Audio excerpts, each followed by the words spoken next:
more change, the agenda will bring David Brown up real quick. He's got another meeting, and no disrespect to Mr. Matthews, but we'll, David, we need to discuss the carnival and the fair planning.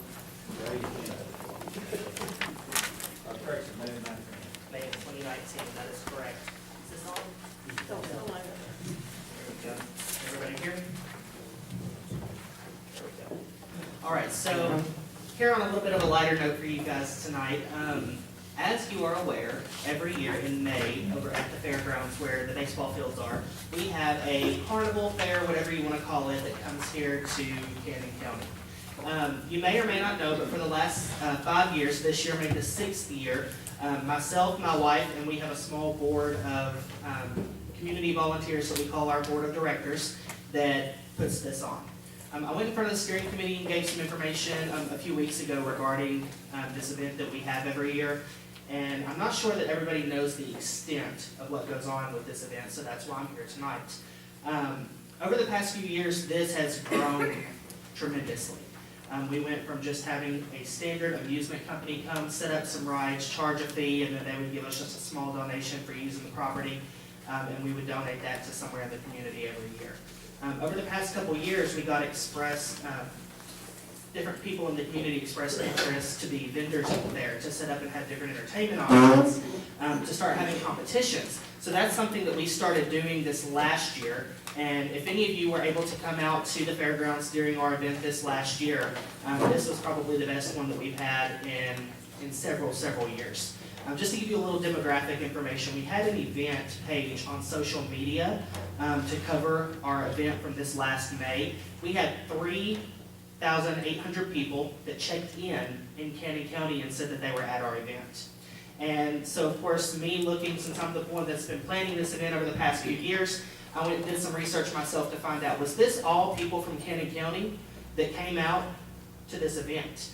And I looked, and with the way that we were advertising, we drew people from Murfreesboro, from McMinnville, from Smithville. We had people from other areas coming because of our advertisement. We were placed in, we had a very strong presence on social media. We were placed in Middle Tennessee Electric's calendar of events, their special event calendar, as well as just standard poster advertising and banner advertising in the different communities as well. So 3,800 people just on social media, not counting the ones that don't have access to that showed up to our event. And what we were asking for is every year, as I mentioned, this event's getting larger and larger. We have spoke to 4-H, and we're wanting to get 4-H involved. What we're trying to do is we're trying to actually turn this into a county fair.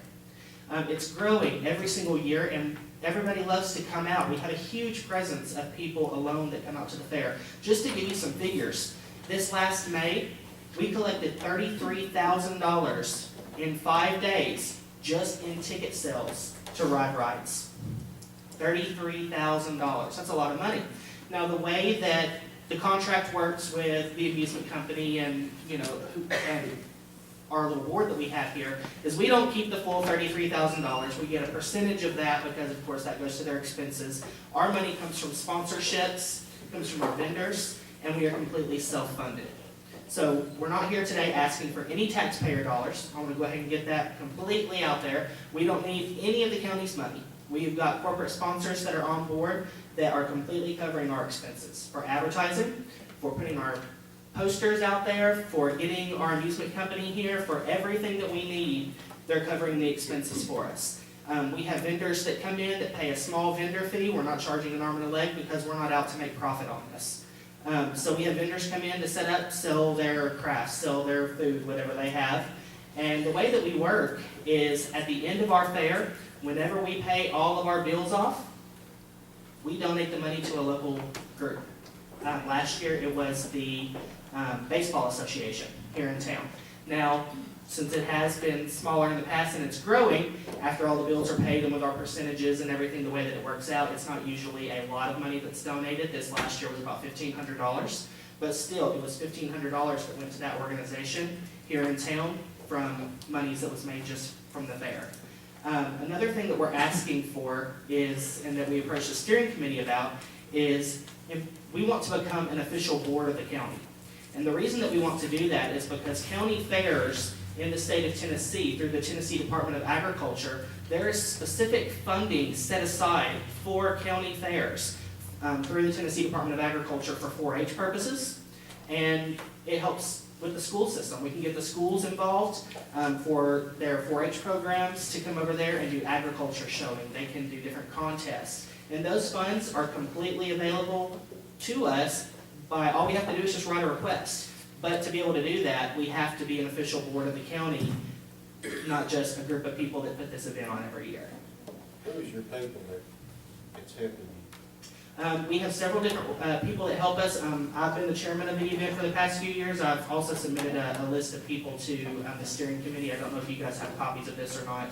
But my wife, Brandy, who's actually here tonight, she helps us a lot. Amy Naylor is on our board. Both of them are here tonight. Bobby King, Don Yancey, Brooke Harris, Jessica Hunter. I'm trying to think, am I missing anybody, guys? Kayla Hanks. What, have y'all got time schedule, you said in May? Yes, it happens in May of every year. The week that we did this last year is the week right before Memorial Day. It is a Tuesday through Saturday. It's May. The reason I bring that up is because the fairgrounds has been reserved this year for the 15th to the 18th, and also it's been reserved for the Saturday of Memorial Day. So Is that for the horse ride? that's for the horse ride. Okay, now last year we ran into this. 18th is something separate, Okay, well, this upcoming year, the fair is gonna be the 21st through the 25th. So, so that wouldn't interfere with that. But we did run into the situation with the horse ride last year because we had, actually sought approval through the county executive's office. And we got that approval when we signed the contract with our amusement company. And after we signed that contract with them to come here to do the event, then we were approached saying that it had already been reserved for the horse ride. Whenever we were down there, we still actually this year, they had the horse ride and the fair at the same time. There was plenty of room for parking because what happens is on the Saturday, whenever they do the horse ride, those trailers and trucks and all that are usually out of there by that afternoon, which is what we encountered this year. And we usually don't open the rides until later in the afternoon on that day. So there was plenty of parking. I'm sorry? No, sir, there was not enough room. There were people who left a lot of the riders unload over on their property, on Hollis Creek. There's very little room down there. So. Well, one thing that I will also mention is we announced to one of the organizers that was over that ride, and we organized it with our county executive's office as well. They opened up the arena gates early that morning, so there would be additional parking. And we relayed that information onto the horse ride, and then that day, whenever they did pull up, no one utilized that area. It was completely. Are you tied to that date? Well, I think that's what they're asking. They're asking for that date, but you have to have that date fulfilled. We will have to have that date for it to be Reserved, Yeah, like I said, it's, let me get my calendar. I know that it's reserved, the fairground is reserved for May I have it down as the Yeah, 18th. May the and May 15th, 25th. to the 18th, for the mule, they had the wagon train, and we had a mule show on the 18th, which is also the good old days. And I don't know, when we did the Memorial Day ride, you said, 25th. the ride would be on the 25th. That would be the Saturday before. That's correct. Yeah. Usually the fair takes place the Tuesday through Saturday, the week before Memorial Day. Yeah, we know, it does every Oh year. yeah, it rains on us every year that we've had this. I mean, they've been having that ride 75 years. So. Right. And that's what I was bringing up. You know, we organized that with the county executive's office this year whenever we did that and organized to Well, be I able think that's to. the reason they reserved it early this year. Well, as far as I'm aware, our event for this year should already be on the calendar as well. Because after we had the event this year, we went ahead and put that on the calendar for next year. I think it's something you need to bring up to county executive's office, but that was an issue last year, that horse rider was on 75 years. Mhm. And we did have some debate and some deliberation between myself as well as one of the organizers of the event. And as I mentioned, we did have the extra room available. We had someone go down there and unlock the gates for the arena to make sure that we had That extra. didn't work for them, though, that did not work for the horse riders, that may have worked for the fair, but it didn't work for the horse riders. Well, I mean, it was just extra I got parking, that. sure. Okay, I got it. First of all, the only thing I have so far is the 25th horse ride, and I 18th of May. So do we need to look at another date? You need to bring this to committee, but we're all hung up on the 24th. And I haven't made any decision. I thought we were 27th. I think that the goal here is to go ahead and vote for a fair board. That's correct. I'm not asking for the specific dates as of this point. We can always negotiate, you know, what can happen on that Saturday. We agree. Fair board. I said, Oh, need a motion for the, Fair board. who made the second? Okay, call the roll. Janine Floyd, Yes. Russell Reed, Yes. Corey Davenport, Yes. Karen Ashford, Yes. Jim Bush, yes. Greg Mitchell, Yes. Brent Brandon, Yes. Randy Gannon, No. and Kim Davenport, Yes. Ronnie Mahaffey. Do we have the fair board members already identified? Yes, we did. Yes. It'd be great to I- acknowledge them. No, yeah. I'm sorry? Brent put me on. But he didn't say there's a committee, that's the ones he's worked with in the past. Correct. Well, these are people that I have appointed to my board that have helped me. And those are the members we're voting on now. That's correct. The Yes, same coincides. yes, yes, sir. Yes. That- I don't know it's supposed, but the official status gives them the leverage with the state for us to get funds. That is correct. And, yeah, we can work the dates out later, but I do have the fairgrounds book. Okay. All right, well, I'll be in contact with you guys. Thank you so much. Thanks, sir. Thank you. Thank you, sir. Mr. Matthews, sorry. Item number 11. Well, the Lord said the first will be last and the last will be first. I'm not gonna venture here for a real long time. Each one of you have copies of the Supreme Court of Tennessee, and you also have a copy of the award. On the award of the grant, I am not Sheriff Matthews. I don't want that job. I never wanted that job, and I never will want that job. Hey, did that. So, I just really don't want it. When I addressed this commission, approximately a year ago, I discussed the things that I thought that we needed to do to improve the security of this courthouse and the courtroom in particular. While we made some improvements to it, much still needs to be done. Some of the changes that need to be made are the new minimum standards and are required by the administrative office of the court. Basically, it's the law. Other things that need to change are physical changes that do not place a financial burden on the county's budget to implement, but it would require additional personnel to operate. So there are some catches to it. And that would be to move the security checkpoint coming into this courtroom downstairs, so that no one comes up the stairs without going through the checkpoint. I told the commission that was in place at the time that I was not going away, and I would continue to pursue a safe and secure courthouse and courtroom. Since my remarks last year, we have had one breach of our security. We had an inmate jump over the iron bars. If you've ever been in the back and seen the holding area, we had an inmate jump over the bars. He went down the stairs and out the door, which required 2 officers to leave this courtroom and pursue him up Main Street using our personal cell phones to talk to dispatch. Thanks to that individual's stupidity and the concerned sheriff we now have radio. In August this year, I applied for a court security grant. I have provided you a copy of the request for the grant money as well as the award given to us by the AOC. We must have this back by December the 14th. So if you will go to the one that says Supreme Court, I want to show you the minimum standards that have been added and are required. Number 1 is the silent bench and court clerk public transaction counter panic button connected directly to the sheriff's department or the police department. All I know is I was told there's a button down there somewhere, but they don't know where it's at. Now, the button that they do have is connected to the server, which takes 6 minutes for the police to be notified. It goes through a server in Memphis and comes back. It takes exactly 6 minutes, which by then they're robbed, they're dead, and what have you.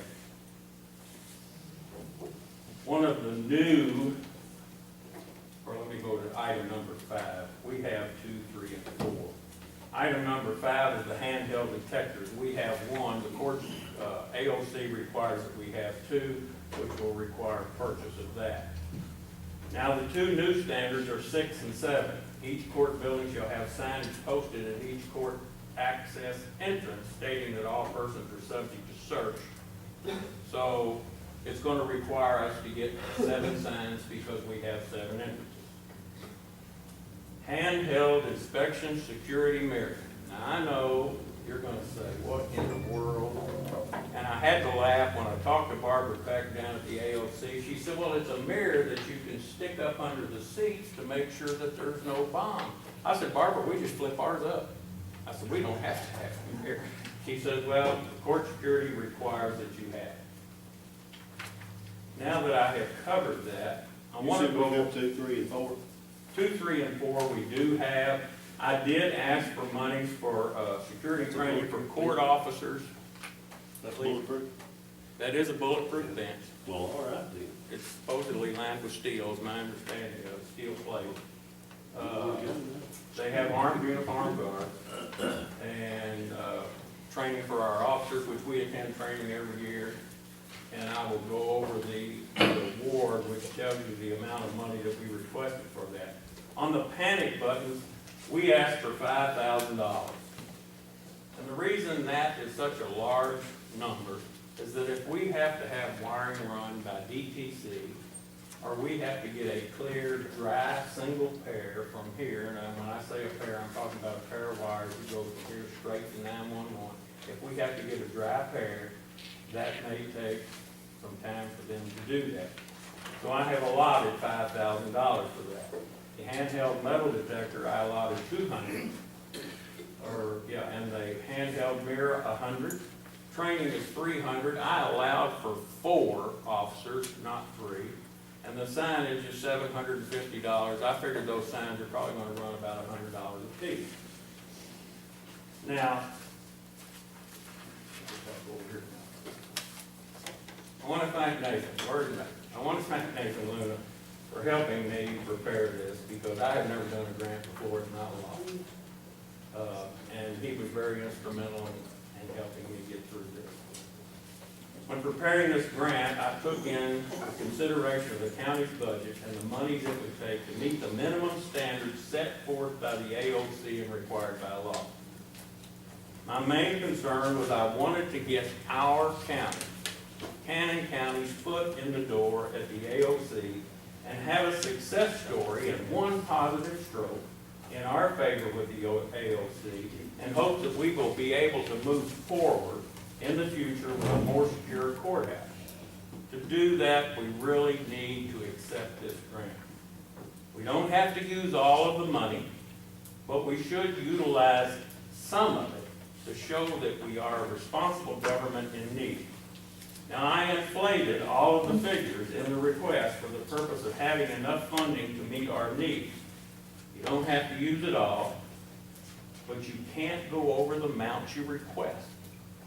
So if you up the amount that you request, you can always stay under. And that was my purpose for doing that. I would ask that the commission entertain a motion to accept this grant in the amount of $6,350 with a 10% match of $635 from the county. So we're getting 10 cents on the dollar. While the items in this grant have to be paid for on the front end, the money will be reimbursed back to the county. Please keep in mind the amount you use is the amount you pay the 10% on. So it's possible that we may not even need the entire $6,350. Now, if you have any questions, I'll be happy to answer. I can give you an idea of what I think is probably going to transpire. And that being that I really have a doubt whether DTC can give us a draft here. No. Because everything's on fiber, and we will actually need a copper pair to provide it. We will need a copper pair, 2 pairs of wire.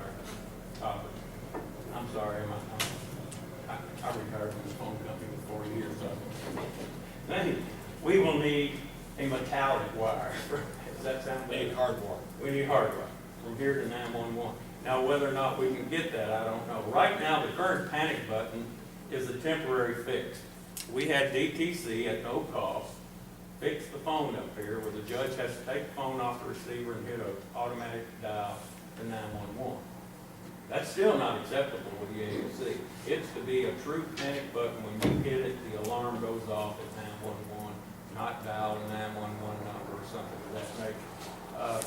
And when that number comes up at 911, it's whatever number the courthouse is, and they're gonna be sitting there saying, you know, what's your emergency? Do you have an emergency? Do you have an emergency? Unless they know that that particular number is associated, you know, and it'll come up on their screen. You know, I mean, they have enhanced 911, it'll come up on their screen. Yes, ma'am. Question, can you do a panic button through your computer directly to the police station like the VA does? I can hit a panic Well, button and it we goes could right to the go, police? we could get a panic button to the police station, we could get a panic button to the sheriff's But would that department. be, But if there's nobody there, in other words, if the clerk answers at the sheriff's office, or if the clerk answers at the police department, then she has to call somebody, and we'd be right back in the same fix we're in. We need something that goes direct to 911. then you can do a panic button that way to 911, right? Just on That's the what, computer. well, and right now, the one we have goes through a server.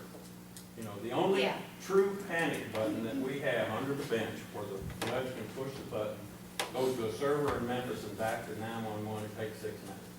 So to alleviate that time frame, we rigged the phone direct dial to 911. But it still needs to be a panic button according to the AOC. Didn't Donna Barrett say a while ago, this money, this $10 that we increased the litigation taxes goes to, Well, $10 goes to court security, and the sheriff and I were having a discussion. That actually took place in 2011, we believe. So I want to give you a scenario here. 2011, we raised the courtroom security fee to $10. Let's take an average of 100 cases a week, which I guarantee you there's a lot more than that. Would you say there's a lot more than that? Let's say 100 cases a week. And I'm talking chancery, circuit, general sessions, juvenile, anyway, all of these, 100 a week. That is $1,000 a week. That is $52,000 a year if you can collect the taxes. But the problem is, the DA doesn't always put it on. Doesn't always charge the litigation tax. so I guess what I was driving at is we ought to have $635 to do this in that fund, should we not? Well, I'm gonna tell you what I base the fund on, and if you can go to the Supreme Court, I'll show you what I base the financial part on with the AOC.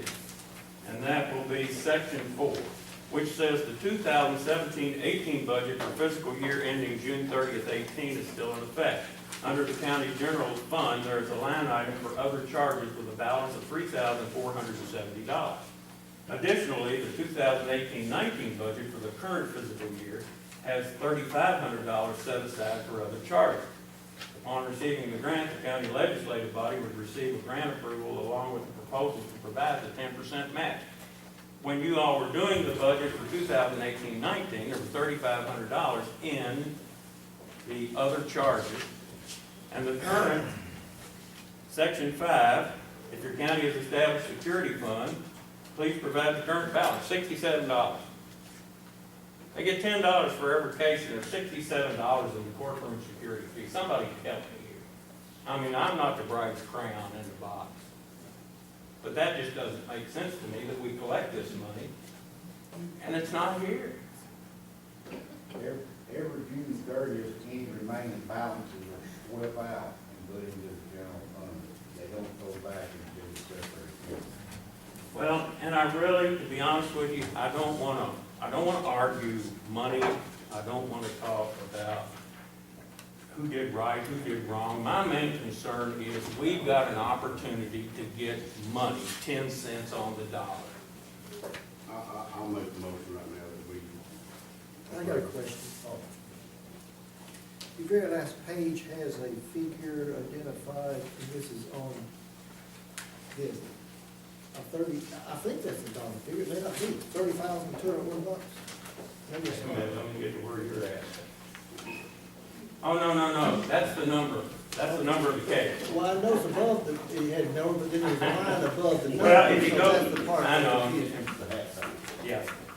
No, the actual figure, And the way it's written, it looks like a dollar figure. I understand that, I saw that myself. That's the court security grant number 30,201. So that should be up there above the number instead of below the number. Well, actually, that means that the court security grant, the grant number is, not the amount number. Yes, sir, but the grant. number should be above the number, not below the number. Probably so. Well, that's what the blank here is reading. But our grant award is actually $5,715, and the county will have to come off $635.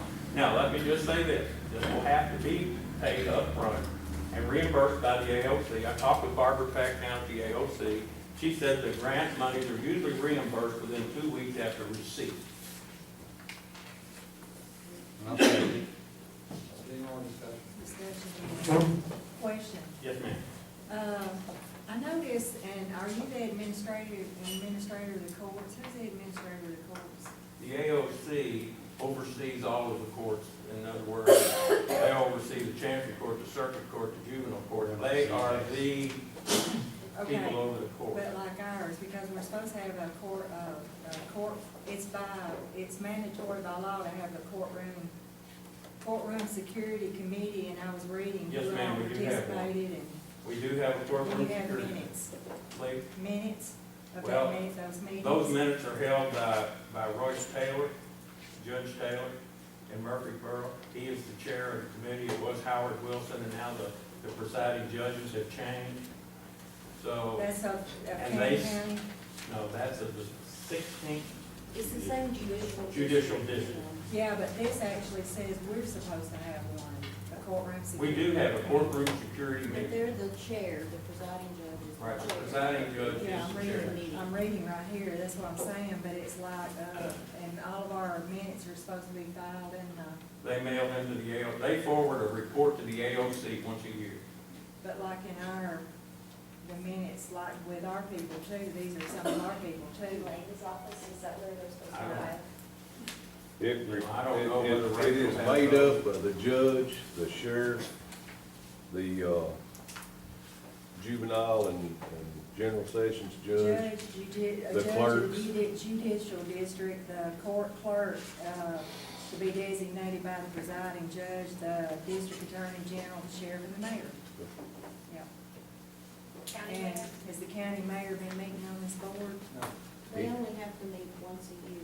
Yeah, they only meet once a year. Well, and then it's got all these timelines here that I'm looking at too, like May the 15th, that report its findings to the county legislative body, and I'm just saying that it might be something we want to think about, whether we can work together better with, where we'll be apprised of the. I just had to turn in a report last week to the judge down here in Murfreesboro.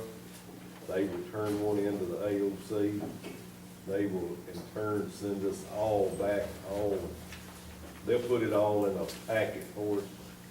And we'll probably get that about March, maybe April. Now, what is it you're gonna get about March or April, Miss? Everything that they find, what we've done, what we fixed, how many officers I have up here. I'll get it to you when I get it. But I can give you what I've already turned in, that ain't no big deal. Okay, well, I was just the questions because we were just reading all this, so. I don't take the minutes, so I don't. Let me just say this before you vote.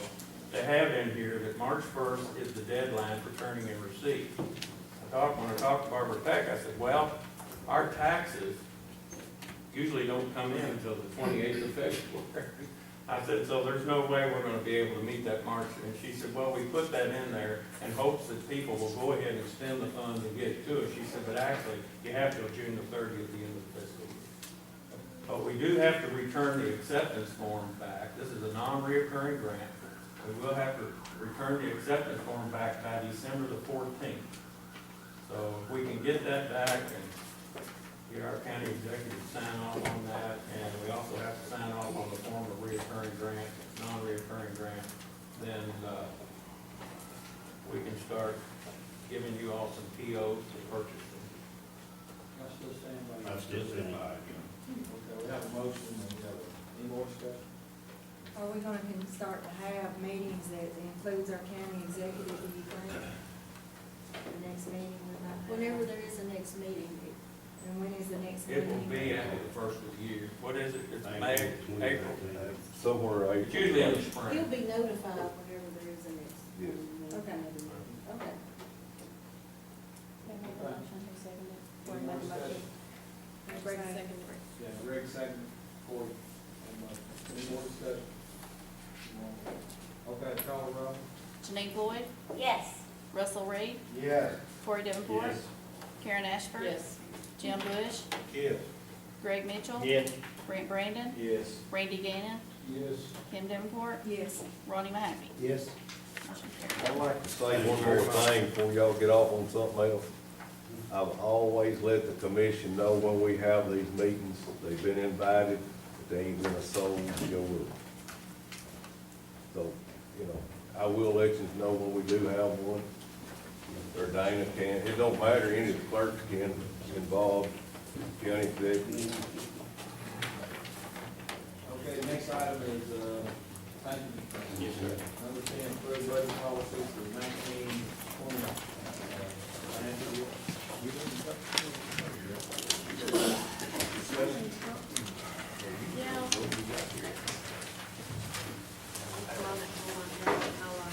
need another one. No, got it, I just, other one I had highlighted, but it's that, it was the one where. No, not that, that's the one I believe this is just a rehash of what we passed in 17. Yes, we're required to, they want us to continue to either reapprove, adjust, this budget policy every year. I can't say for sure that it has been done every year, I'm just saying this is pretty much what the comptroller gave us, advised us to follow, and then they're going to ask us if we don't comply with it, to comply with their own policy. That's pretty much how they. Well, my question was, well, and I don't see it, but it was about the one on the budget amendment at the end of the year.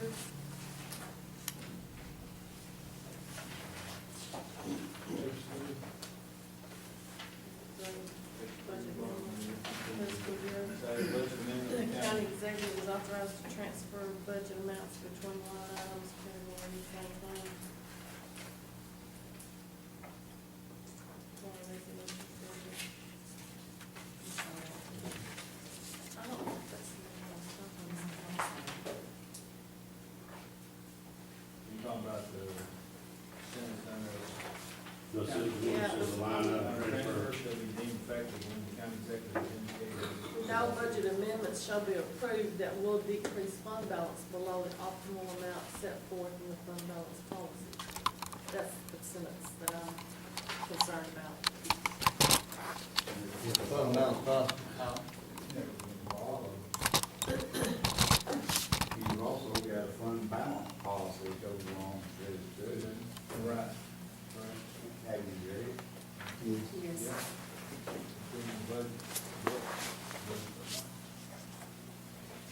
Well, Well, I'm shaking it, Brandon. it's something that us, we as commissioners, we were old, should try to be aware of it and try to adhere to, but as Russell identified, it was the controller's office, and that says what we say. And it's in the budget books, there's several things in there, that's, in generalities, that brings in our, trying to keep from, it says here, cash flow low, current year trends.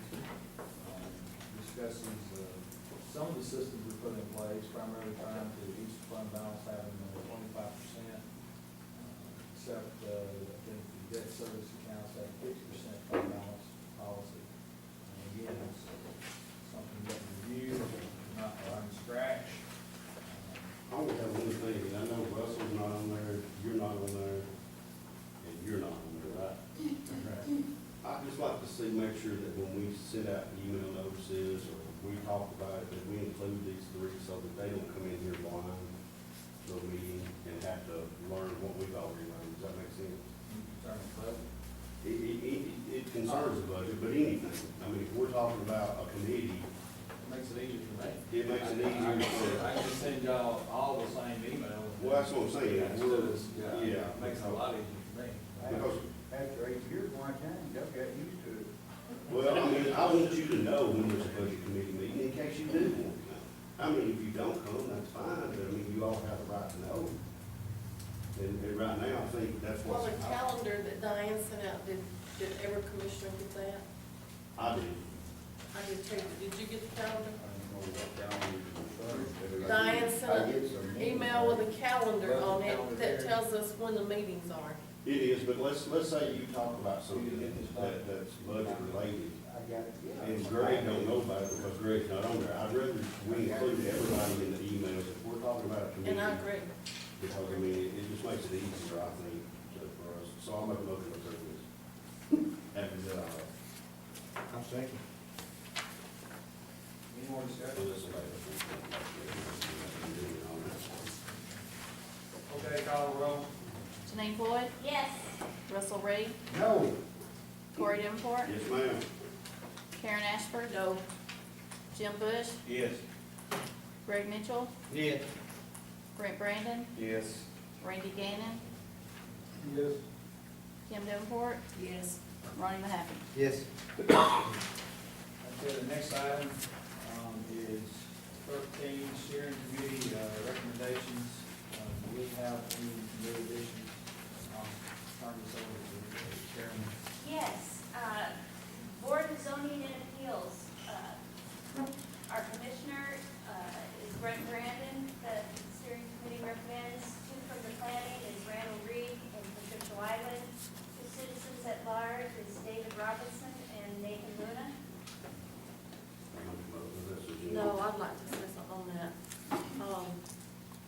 I don't know the Robinson guy, but I would like to have seen Rich and Hunter on that board because he worked really hard on the zoning, and he wanted to be on that. Mr. Robinson, we're in the back, we can introduce him. And I have nothing against him, I wanted to formally introduce you. Go ahead, tell us a little bit about yourself. Go over your qualifications, Mr. Robinson, please.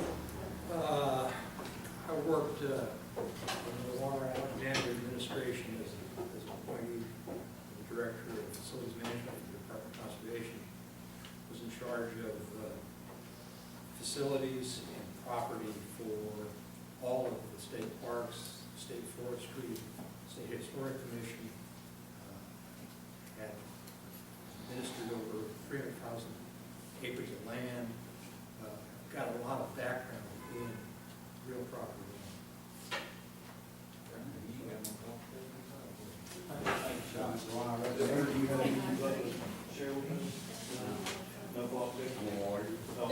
We're not gonna hold that against him.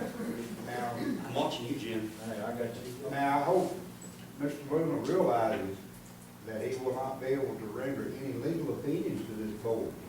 I will not unless I affiliate $2.50 an hour, Mr. Reed. You will not be able to be paid that amount, sir. That's why I won't be rendering any legal opinions.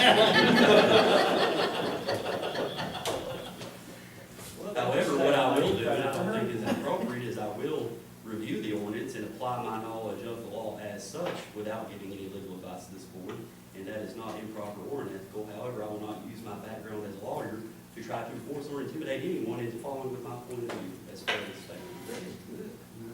Something also needs to be brought up for the public, don't know. Mr. Luna has also been involved in a lawsuit concerning zoning. Well, also, That is still, I think, active in the court system somewhere. Mr. Chair, may I address the question? What lawsuit are we discussing? Because if it's the asphalt plant, that's not related to zoning. Let's see, the highway safety gap? Yes. Not zoning? No, sir, it's not. It's not zoning On related, the sir. state level, it is not. No, sir. Completely different act, completely different section of the statute. How is that? How is that different? Yes. Zoning is regulated under Title, I want to say 4. The Scenic Highway Act is 5517, it's Title 55 on state and highway regulation, not on zoning regulation. It's two separate things. The basis of the lawsuit that was dismissed by the judge and the basis of any other lawsuit that a citizen brings under the act is not based upon any zoning violation.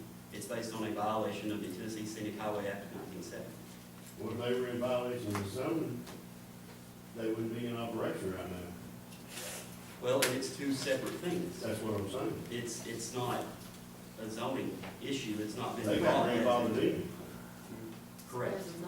so there is no zoning issue. Now, if the county were to look at that as not grandfathered, depending on the zoning pass, that has nothing to do with the Board of Zoning Appeals. And as they stand right now, it's presumed that they're grandfathered in quite frankly. We can't go back as a board or as anything and say that you weren't grandfathered in, so here's what you gotta do. It's actually presumed until somebody were to bring some action, and I'm not going to be doing that. Will being a part of a committee give you a better stance in a lawsuit, with this lawsuit? or- Judge Tidwell's already dismissed my lawsuit.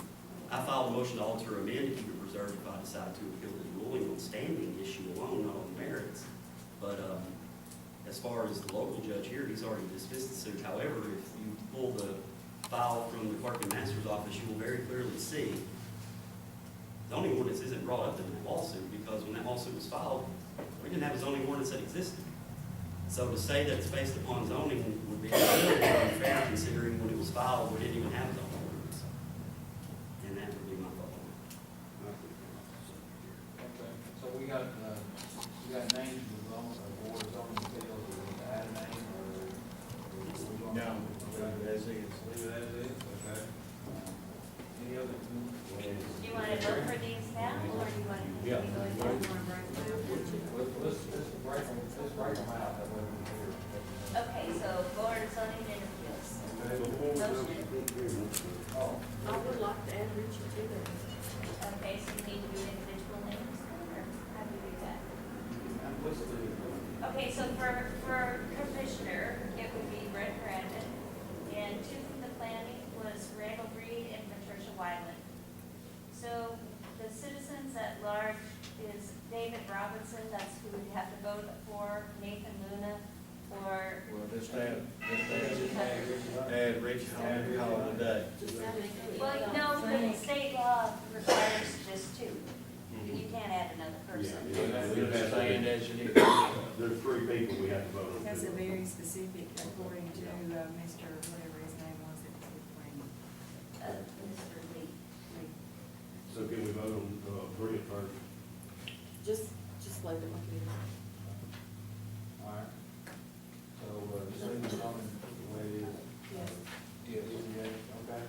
Okay, insurance committee, We Ed. got voted, we got Okay, you go voted. ahead. Sorry. All right. Got Who's excited. the motion and second? I'll do the motion. I'll second. Jim, second. All right, call the roll. Janine Floyd, Yes. Russell Reed, Yeah. Corey Davenport, Yes. Karen Ashford, Jim Bush, Yes. Greg Mitchell, Yes. Brent Brandon, Brett? Well, I don't know. I'm gonna abstain. Okay.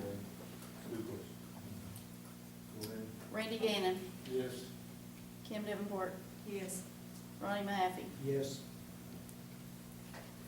All right, next. Insurance committee, Ed Botlow, Ronnie Mahaffey, Karen Ashford, Janine Floyd, Russell Reed, Jim Bush. Request to be your honor. What was that for? Insurance committee. Russell Reed asked me to leave. I'll do it if you don't. I mean, if you Was need it- somebody. That gives us five. That's 1, good. 2, 3, 4, 5 on that committee. Okay. Okay, so, I guess that's it then. But how many commissioners? We got two commissioners? We have Ronnie and Karen and myself and Jim Bush. I'm about to. I make a motion to approve. I second. I second. Okay, call the roll. Janine Floyd, Yes? Russell Reed, Yes. Corey Davenport, Yes. Karen Ashford, Yes. Jim Bush, Yes. Greg Mitchell, Yes. Brent Brandon, Yes. Randy Gannon, Yes. Kim Davenport, Yes. Ronnie Mahaffey. Abstain. Okay, Parks and Rec Committee, Jennifer Bain, David Brown, Matthew Smith, Brandy Brown, Kayla Haynes, Ashley Skelton, Matt Daniel, and Brian Elbrod. That's pretty much what we voted on. Can we just do an acclamation? Yeah. Can I get a copy of all these? Yes, Because I I'll don't have give it, any, you bet, I'll give it to you. any names. Yeah. Do a vote, for board, voice, vote, all in All in favor? favor? Any opposed? Ayes have it. Okay, committee for the poor, it's 3 commissioners, Janine Floyd, Brent Brandon, and Greg Mitchell. Votes vote. Is that what we don't have, the citizen Oh, Patricia. That's it. That's it. Thank you. Is there some sort of name for this? That's That's Statute a statute, by law. by law. that's a bylaw, Mandatory, yeah. mandatory by the state. Being sent an email, I have. Okay, Fair Board, All that, oh, get a voice vote, all in favor? Aye. Okay. No. No, one no. Next committee. Fair, Fine. okay, Fair Board, David Brown, Brandy Brown, Kayla Haynes, Amy. We always do it. Okay, sorry guys, I'm getting late. Okay, ADA, these are additional add-ons to the ADA board. Wayne Newberry, Veronica Hartman, Bill Milton, Darlene Popple, Michael Brickley, Carrie Bell, and Franz Walkup. All right, can I get a voice vote? Yes. Yes. Any opposed? All right, ADA board, committee for Parks and Rec. And then Policy Committee, Tom Floyd, Donna Williams, Corey Davenport. I don't think that's it. Going over county policies. Would you like to be on that? Could we ask you to make us interested? I know of another one who's interested, but I didn't take it to the steering. Yeah, let's just get these 3 so we get started. Okay. Okay, voice vote, all in favor? Yeah. All opposed? Okay. And that's it. Okay. Next thing on the resolution 2018 commission to work with the PCI and CTAS on number 14. Form a joint committee to develop a plan to certify the bill. Discussion. Darrell, is this the same plan we voted on in 2012 and never followed? Yes. Why would it not be enforced if it was already voted on? There's no teeth in it. Had to be a written statement. This is what the TCI gentleman told us would be our first step in being able to come with CTAS. And he was here that Saturday and he said, this is what we need to do to get the jail certified. And he would, I talked with Jim Hart, y'all saw his email, and he's very happy to come down here and meet with us. Kind of talk about having a joint, our blank slate to start on as far as what our vision might be.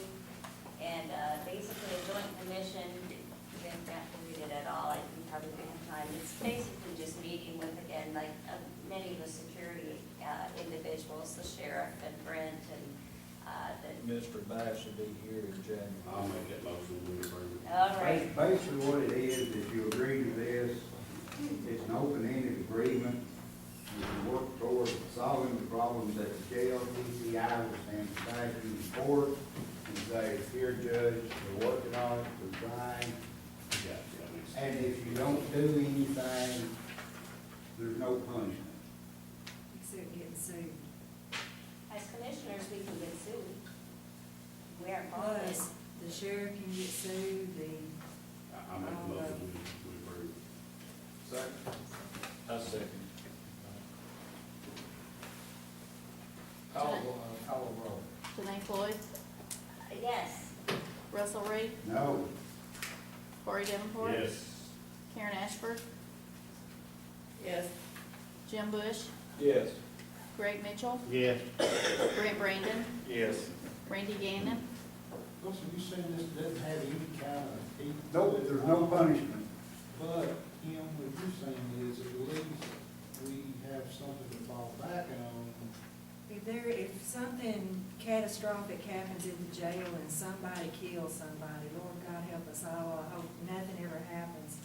But in Polk County, like, in other words, they're running the risk every day that they run this jail. It's a good, clean jail, that's what the TCI people say, a good, clean jail, runs really well, but it needs help. Well, And- in the Polk County, an inmate was killed, and so Yeah. the lawyer came back and he sued the commissioners. Yeah. Because they were personally liable because they hold the treasury. Because in the side, and the commissioners didn't like do anything. Yeah. They just, they just skipped it all the time or whatever. One thing you're gonna have to do in this planning with TCI and CTAS and stuff, y'all as a commission are gonna have to give them a plan of what y'all wanna do to that jail in the future. Yep, and that's what this is. They said this is the first step. They will then see that we are committed to developing a plan with them. So that's what we've got to have. For that. Yes. Right, same thing as 2012. This is a different group of people. Kim Davenport. Yes, I'm not saying people are saying. Yes. the same thing. Ronnie Mahaffey. Yes. All right, next item I have, I believe we've already actually skipped to it earlier, is resolution. We've already done that. And the next item is budget amendments. So you have budget amendments here. Too little.